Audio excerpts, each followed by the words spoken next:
Nobody wants to talk about MTG, guys. Oh, God. Yeah. She's leaving. She's leaving. What do we think is...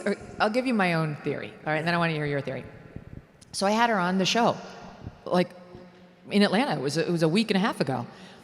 Which, by the way, why couldn't she have announced it live on the set of the MK show? But okay, fine.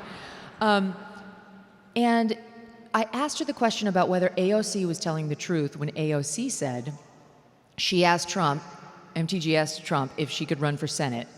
And he said, no, like, I don't think you can do it. And he must have somebody else in mind. And he said, basically, I mean, she can do it, but he's like, I'm not going to get behind it. And AOC was saying that's why MTG went on The View and was doing this sort of crossover tour with CNN and sounding very different than she normally sounded. And then her attacks on Trump escalated. She joined the brigade trying to get the Epstein files. He started attacking her, downward spiral. And then she said, it's just too toxic and I'm out. But I do think my own view is she lost the support of Trump, clearly for whatever reason, and she recognized there was no future for her in the Republican Party without Big Daddy, because her whole brand was as this stalwart of the MAGA movement, and decided to peace out once she and he fractured. That's my best guess, because I don't know. What else could it be? Well, Moynihan was with her backstage at Bill Maher like 10 days ago, so we don't know what happened there with her. I think we were talking about this in the green room. Who's left that is a Republican elected official who has decided to oppose Trump with some regularity? There's one person, Massey. Thomas Massey. And Trump's going full guns at him. He's trying to get him supplanted. Rand Paul is, you know, he used to play a lot of golf with him in the first term, but like, yeah, Trump is circling back around to him. We forget now, because a lot of time has passed, but in Trump's first administration, his first year in office, he basically croaked every single potential area of disagreement in the Republican Party. He went straight for the Freedom Caucus and made them his lapdogs within 9 months. It was actually kind of spectacular. Justin Amash pieces out, Peter Meyer pieces out. Basically everyone we invite on our podcast immediately gets come on our podcast. Yeah. Like the Grim Reapers.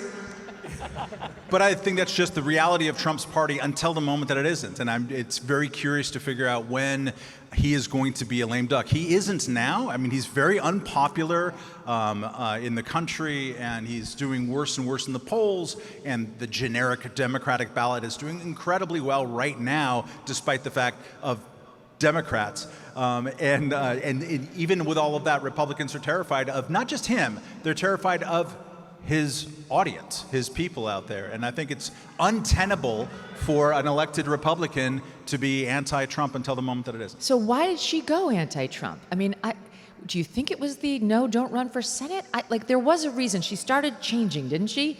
Weren't you surprised to see her on CNN? I feel very strongly that the move for any disaffected Republican is not go on CNN. It's just not. I see that as traitor territory. I do. They're they hate everything you stand for on the right. I'm not going to suggest in any way that there's some audience feedback that she's responding to, but in the Bill Maher show, he does the top of the show, and he sits out there with a guest, and that episode, there was someone talking about aliens, so we were sitting across stage waiting, and she seemed nervous. Because she's going into what she sees as like the viper's nest. It's Bill Maher, and she was saying he's like this liberal guy, a liberal audience. And I say, yeah, you got to watch out for the audience, because when they turn on you, you become the wrestling villain. We went out there, and they introduced her, and they all applauded, like lustily applauded. Southern California, LA audience. They don't know who the guest is going to be, so you can't stack it with MTG fans. So they were very, very pro her. She didn't get a single boo the whole time, but all the things that she said were not necessarily anti-Trump. She had the throat clearing that he's still the greatest president, but. And there was all of these buts until we got to the overtime segment. And she had something that sounded a little more conservative to me, but we were talking about healthcare most of the time, and it was a bit, it could have been in the Bernie Sanders universe. I mean, her politics became, and there's a lot of that in populism too, which is why we disagree with some things you're talking about, is we're definitely ultra free market people, and there's a lot of people in the populist movement who aren't. But she afterwards, and I can't betray confidences, we had a long conversation afterwards, but she did sound much more left-wing than I had heard her sound in the past. I will say, maybe there's a piece of this I can relate to, because having been on the wrong side of Donald Trump for a good 9 months. Heard about that. Yeah. I'll have to look that up. By the end of that, I too was sounding more left wing. I was kind of like, I don't like him. I don't want to be around him. I don't want to have to like cover him every night. And it really took 4 years of Joe Biden to help me see the error of my ways. And then I was like, I love him. Yeah. I will walk over broken glass for him. Yeah. Right? I mean, nothing will make you fall in love with Trump like 4 years with Joe Biden. But I don't know. It's tough. Trump is amazing, and he's, I think, a great president, and he's a special guy. But, he's a big personality. So if, you're on the wrong end of that, and you're a Republican, you probably don't have much of a future in Congress, thing was the and you're not going to be happy. When he said Marjorie Taylor Greene, which I thought was kind of funny. Sorry. And she was like, my life is in danger. And I was like, wait. I'm over that.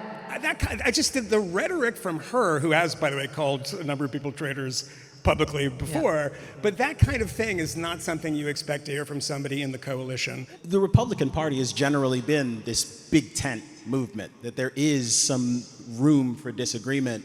And it felt like someone like Marjorie Taylor Greene having particular issues on foreign policy questions, on some other kind of narrow issues, certainly on the Epstein stuff.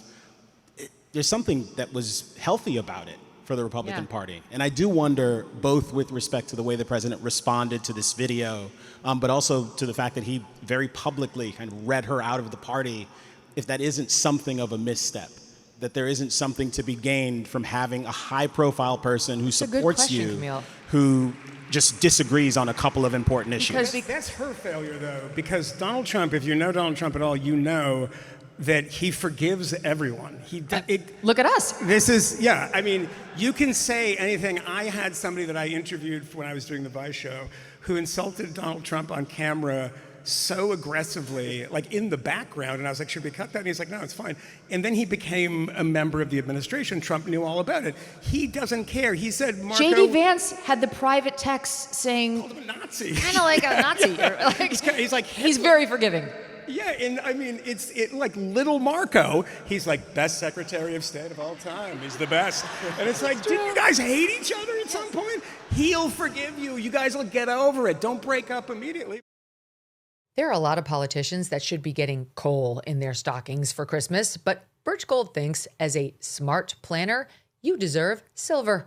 That's why with every $5,000 you purchase between now and December 22nd, Birch Gold will send you an ounce of silver, which is up over 60% this year.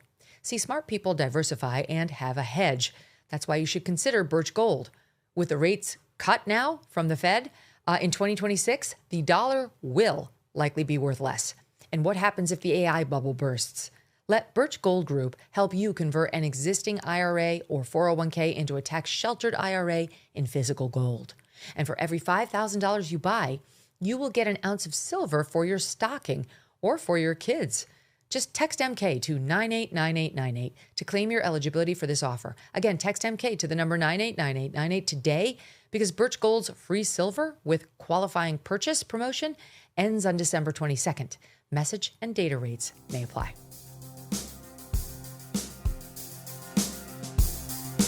Thanks so much for watching. If you like what you just saw, hit the subscribe button for more clips and full episodes.